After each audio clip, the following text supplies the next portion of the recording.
YouTube is hard. I should know because I have been posting on YouTube for the past 2.5 years now. And in fact, when I first posted to my original channel just over 2.5 years ago, I nearly gave up after that first video.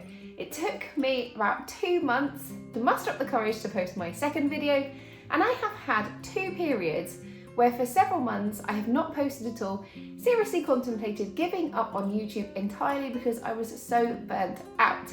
And here on my channel, I'm all about breaking down the barriers to entry into YouTube, to starting a channel and growing a channel. And I'm going to be sharing with you what those biggest barriers are in this video and how I have broken down those barriers in order to make YouTube easier. So I started this channel 6 weeks ago. I've also been posting consistently in that time to my other YouTube channel, my second channel so I've got 3 channels. Don't post my original one, but for my second channel, I've been posting consistently over the last 6 weeks, at least 1 long form video a week. And I've been posting on this channel, this brand new channel, 3 long form videos per week. I also posted some shorts across both of those channels. So how have I made it easier for me in order to do that around work? I work 4 long days a week as a lawyer, and my kids. I have 3 kids, ages 6, 4 and 2, so life is really full on. And I've had to make YouTube way easier in order to continue on the platform, which I love. And I want this for you. We want to break down these barriers, stop YouTube being so hard, keep it simple. So the first barrier, in my opinion, and certainly the one that I found, the biggest barrier to starting, getting consistent, showing up on the platform, is fear of judgment, okay? That's the first thing. It's not the tech, it's not actually like how to physically start a channel, set it all up. It's not how to make a video and edit it. It's just the fear of getting going. And this is what held me back from starting my original channel. I had wanted to start a channel for, I want to say, just over 2 years before I actually did it. So first discovered YouTube when I had my first baby and was like, what the is this motherhood thing? 'Cause, you know, I was not the earth mother that I thought I was going to be.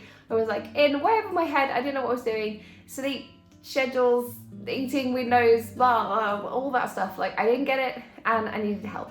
So I turned to YouTube and I found it just such a massive support. And I loved the YouTube community. And the more I watched, the more I found myself thinking, I think I could do this. I could be, build a channel on YouTube. I think I could do this thing. But as soon as I would think that, the fear and the doubt that would creep in and I would find myself thinking like, who do you think you are now? And bear in mind, I was watching like mostly Midlife creators and they seemed to have their like shiz together, they knew what they were doing. They had all the cleaning routines and they would be exercising even though they had really young kids and keeping their house looking fabulous and everything would be organised and all their drawers and then open the fridge and it would look amazing. And then I would look around me and like still now to this day, if I panned the phone around, you would see the chaos of my house. And I felt like my life was so different from theirs. How could I share anything that would be valuable to anyone else? I thought anything that I put up on YouTube, surely no one else would be interested in. And here, I just wish I had embraced the chaos of my life and actually shared that aspect of my life, how I was juggling so much because I had totally ignored the fact that the people that I was watching, YouTube was their job. Like that was their income, that was their business. And they were able to kind of be around in their houses more. And I was juggling, as so many of us are, starting a YouTube channel, juggling a job, juggling caring responsibilities, everything else that we all have going on in life. And it was really that fear of like, did I have anything worthwhile to say? Was there going to be anyone to listen to me? But just because I was watching a certain type of creator, and of course, the more I watched those creators, the more YouTube is going to show me that type of content. But the reality is YouTube is a massive platform and there are so many different creators on there. When I started to broaden my YouTube horizons and search for other things, other type of content, I found that there were so many differing opinions. It was just that YouTube was just serving me this, cookie cutter life kind of content, which I did enjoy from an entertainment perspective, and there were some fantastic tips that I needed on the motherhood side of things, but it didn't represent my life. But there were lots of creators on there that did, and in fact, if anything, that was an area where I could have plugged a few gaps and shown that kind of, more of the realities of motherhood for a lot of us and the struggles and how I was overcoming those struggles. I wish I had embraced that at the start. So in showing up to YouTube authentically, in creating real content, sharing your journey, sharing your struggles, sharing how you overcome those, you will find that you will naturally build your tribe. The YouTube algorithm is fantastic at finding the right people for you. Now, it does take some time. You have to trust that process. But if you keep showing up authentically, you keep putting out content, the algorithm will start to get you. Now, don't forget, the algorithm doesn't have a crystal ball. It cannot see into the future of your content. So you need to spend some time building up that back catalogue of content in order for the algorithm to start pushing out to people and getting the hang of who your tribe are. Once it does that, it will start showing your content out to the right people more consistently, and you'll start to build your tribe over on your channel. Do not worry. Don't let that fear of judgment creep in, okay? When you find the right tribe for you, things will start to grow naturally. So the next barrier to YouTube that I want to address is niche paralysis. This is something which I think holds so many of us back from starting a channel or growing our channels. Now, YouTube seems to be super divided right now on whether you even need a niche. You'll see plenty of videos telling you that you don't need a niche at all, and then you will see lots of advice from the YouTube gurus telling you that if you want to grow quicker, you need a niche. Now, I feel also a little bit divided on this topic, but here is how I think about it.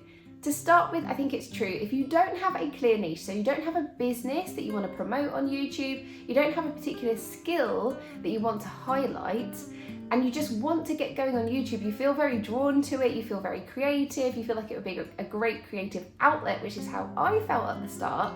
You want to share something which resonates with people, but you're not sure what. Then I would say start out with a blank sheet of paper and write down some of your key interests and things that you have experience of. So that might be, so taking me for example, when I started out on YouTube, I'm a lawyer. So there's something that I have some knowledge about, or we would hope, given that people pay me to do this job. And I'm also a mother, I'm a new mother. Interests, I like running, but I'm not very good at it. And then I like being outdoors with my kids. I like cooking. I also really wanted to get on a kind of decluttering journey and sort my house out. I'm still in the process of that. But so we've got a whole boiling pot of interest, in any one of those areas you could turn into a YouTube channel. So if you're like me and you're starting out on YouTube and you have your list of topics that you're interested in, but you don't know what one you want to pick to concentrate on, then I would say take that list and think next about, are there any of those topics that you wouldn't want to create content about in the long term? So you need to be picking a topic which has longevity for your niche. And you don't necessarily have to choose it at this stage when you start a channel, but you need to be clear on what you don't want to create content about in the long term. So I knew when I started out on YouTube that I didn't want a legal channel. So I am a lawyer, but I didn't want to talk about, I'm not a lawyer in an area of law which kind of people come across most in terms of tricky situations in life. So let's say family law, divorces, land law issues, etc. The area of law that I am focused on is an area which is of interest to corporates and larger businesses, and it's more of a policy, political kind of role. So I don't feel like this is an area that people would really want to listen to me chat about on YouTube, and it's not something which, I love my job, but I wanted an escape from my job. I wanted something which was very separate from my job. So first up, I knew I could strike that out as something which I did not want to spend a long time talking about. I am interested in like career progression and growth, particularly for women in the workforce. But that wasn't something that I felt like I wanted to get started on at that point in my life. So I was fresh into the motherhood thing, and it was more for me, I was interested in creating content about what I was experiencing in my life. So once I had that kind of boiling pot of topics, what I did is I created videos on all the things that I was interested on in relation to motherhood, around the home, and then I just saw what resonated well with the YouTube audience. So what went down well, what was naturally picked up and had a bit more of success. So you can do this too. So you have your list, you know what you don't want to create content about. Make a mixture of content on your brand new YouTube channel about the topics that you're interested in. Make sure that you're switching things up and you're giving it time to test out those topics. So one video alone on like batch cooking won't do, for example. You need a handful of videos on each of your core topics. Then you want to come back, look at your analytics and see which have resonated the most with an audience. And then you can decide whether you want to take your YouTube channel in that direction. So I think with YouTube, often we might identify these topics that we are interested in, but ultimately it's the YouTube audience that will tell you which way to go. And you have to be prepared to go in that direction. So don't put content out on your channel if you're not prepared to continue to produce content on those topics. Pick stuff that you're interested in and has longevity. So do you need to start out on YouTube knowing your niche? No, you absolutely do not. I did not know that. When I started my original channel on YouTube, I did not know which direction I wanted to take it in, and I made content on a variety of different topics. Ultimately, what I decided to do is actually start a brand new channel on one of those topic areas. And I cover this in another video as to why, but I started a second channel on my health and fitness and weight loss journey. And then I've started this third channel about growing and all things growing on YouTube, which was another area that I was always really interested in.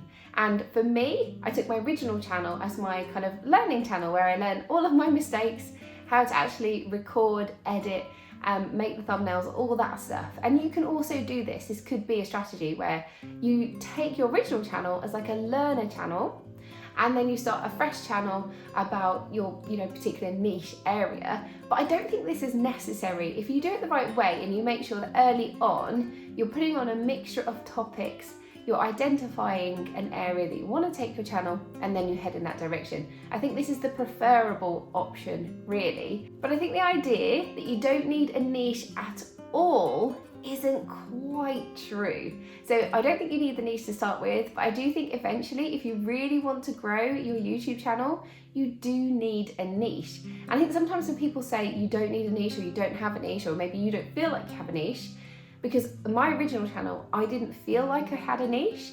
Looking back, I did. I had started to make content in a niche, I just couldn't see it. The next biggest barrier to starting and growing on YouTube that I want to address is tech. This was absolutely my biggest problem when I first started on YouTube. So once I got over the fear of judgment, once I had started to create a mixture of topics on a bunch of different interests, then my next issue was tech. Now, I already had a camera. I had this Canon Mark II that I saw a lot of YouTube creators using. So I decided I would use that camera. I bought myself a basic tripod, which is the one I'm still using now, and which my phone that I'm recording this on is situated. But I also bought a bunch of other equipment as I went on, as I found I didn't have enough storage space on the cards in the memory sticks in memory cards. What are they called? What are the memory cards in a camera called? I didn't have enough storage on them, so I had to buy a bunch more. Then I was running out of battery power, so I had to buy a bunch more batteries and make sure that they were always charged. And then when I was recording a video, I'd constantly be having to switch out batteries, switch out memory cards. Then I had to download that footage onto my laptop, had to buy some software to edit it on, And then in order to edit my videos, I had to be situated in front of my personal laptop. And I would find myself with pockets of time when I could have edited, but I didn't have that laptop to hand. And what I do now basically is I have completely switched things up because I realised this was totally unsustainable.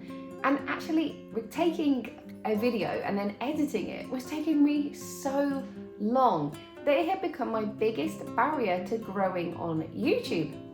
So as I was recording my short form content on my phone and using editing software on my phone, I decided to use my phone to record all of my long form content. Now, I do think in time I will get myself a better mic to have to record my content, but for now, I'm just using the phone. I'm using no additional mic, and it's working absolutely fine for this fledgling channel. And I want to be able to show you that you can do the same too. All you need is a phone and some simple editing software on it. You can start out with free iMovie software, and then you can upgrade that to better software on your phone if you like. I use InShot and I find that super good. You can also use CapCut. I have no personal experience with CapCut, but I have heard nothing but good things about it. So there's a couple of different software that you can buy, which is relatively inexpensive, that you can use to edit on your phone. Even though I have that camera, I rarely use it anymore. I use it to take pictures as it was originally intended, and sometimes I use it to take my thumbnail shots, but you can do everything you need on your phone. And I would say even if you have a camera, what I found was it was complicated to learn that process of editing on like the software on my laptop. So I would suggest that regardless of the equipment you already have, use your phone to start with, and then when you get to grips with all of that, then you can upgrade to a camera, software on your laptop, etc. if you want to.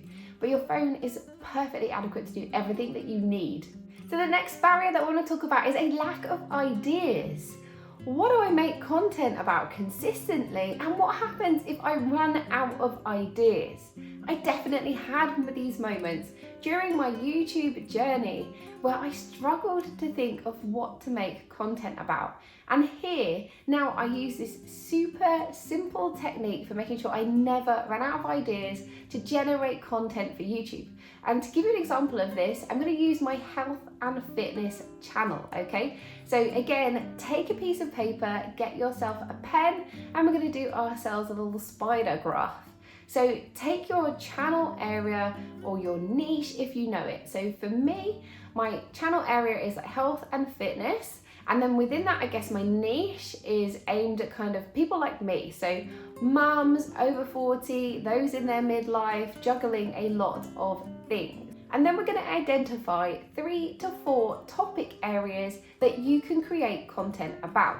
So for me, I make weekly videos which I document my progress. So in those weekly videos, I talk about how that past week has gone. I share footage of how I am looking now compared to at the start of my journey. I share my challenges, what I've found strategy-wise that's working for me, and all of that stuff. So weekly progress videos is one area that I can create content about. Another area that I can create content about is the food that I'm eating. People are always super interested in what food am I actually eating, and I often get questions about that. So the kind of, what I eat in a day, or sharing like my favorite breakfast, lunches, easy dinners, meal prep, batch cooking for weight loss, all of that stuff falls into a different topic area. Now, another topic area that I could create content around would be exercise. I'm super passionate about getting people into walking.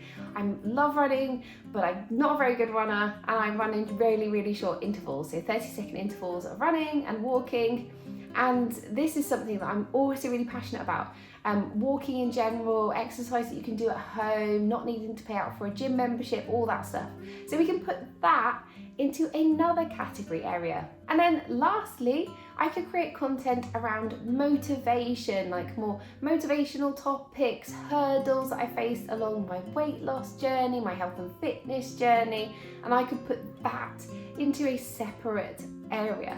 So now we have our 4 content areas that we can create content about.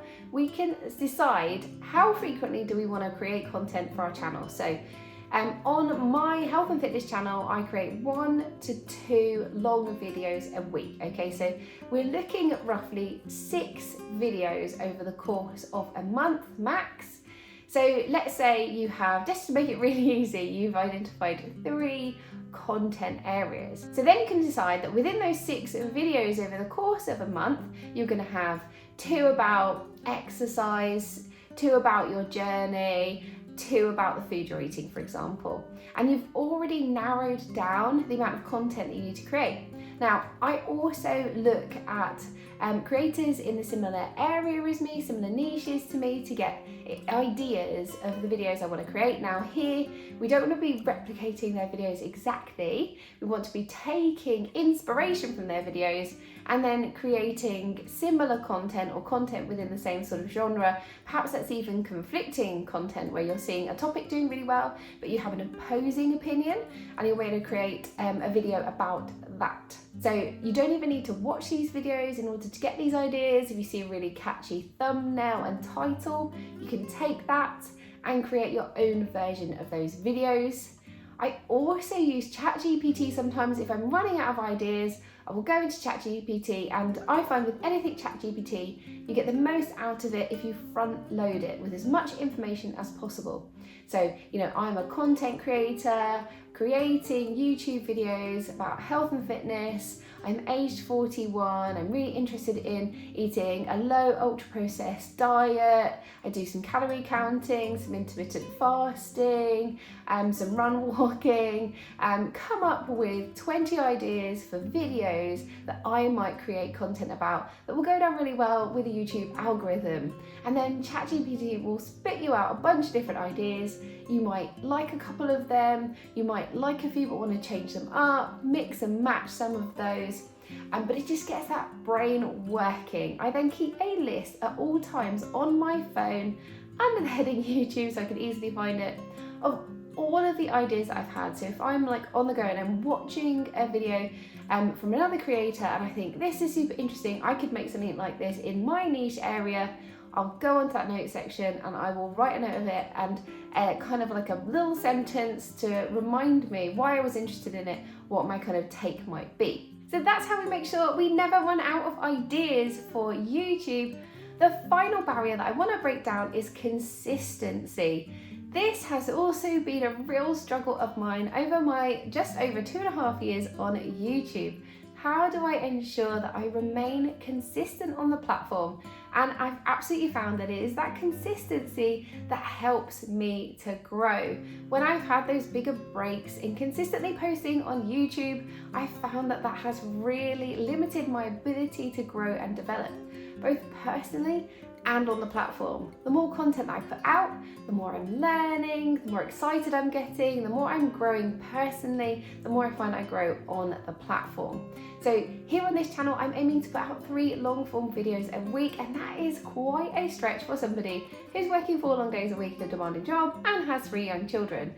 And I'm also consistently uploading to my other health and fitness channel at least once per week. So how do I make sure that happens? So firstly, I make sure that I actually schedule time into my diary for when I am going to make my videos, and I think about when I am going to edit them. Now, I love YouTube so much, and it is very much that creative hobby of mine. I don't mind that I'm going to be spending some time in the evenings editing my videos, but one of the things that I find really helpful is utilising otherwise dead space, dead time in my diary, in order to create and edit content. So what I mean by this is, if you're like me and you're a working mum and you're taking your kids out for swimming lessons, football lessons, or whatever it is, classes and clubs that they go to, and then perhaps you find yourself sitting with a bunch of other parents, whiling away the time while you wait for them to finish, or you're sitting in your car on the side of a football pitch. These are times when you can create content.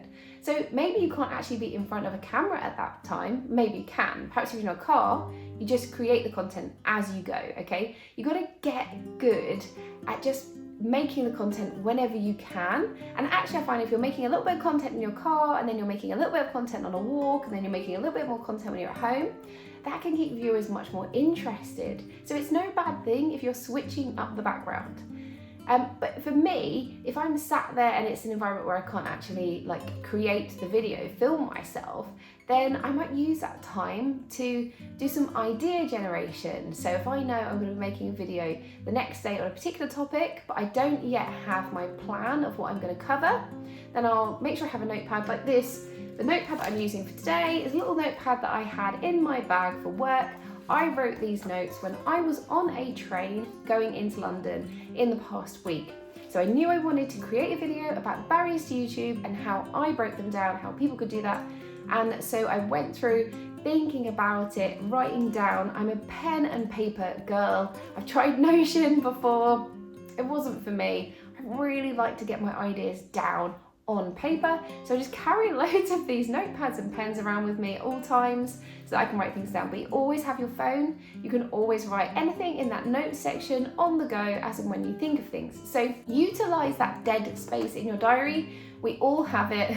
Look at your phone. If it's telling you that you're on social media for more than like half an hour a day, arguably, that is time that you can use to create YouTube content. Another way that I utilize that time when I'm on the go is by editing on my phone. So because I have the footage on my phone, because I edit on my phone, again, if I'm on a train, I'm in the car for a long time. So my parents live a couple of hours drive away, my mother-in-law lives a couple of hours drive away. If we're going to go and see family, then often my husband will volunteer to drive and I can sit there for a couple of hours doing some editing while I throw snacks like in the back at my kids to keep them happy and iPads, and I can get a bit of work done. So schedule the time in your diary to actually record footage, edit footage, think about when you need to be creating the content in order to get it uploaded.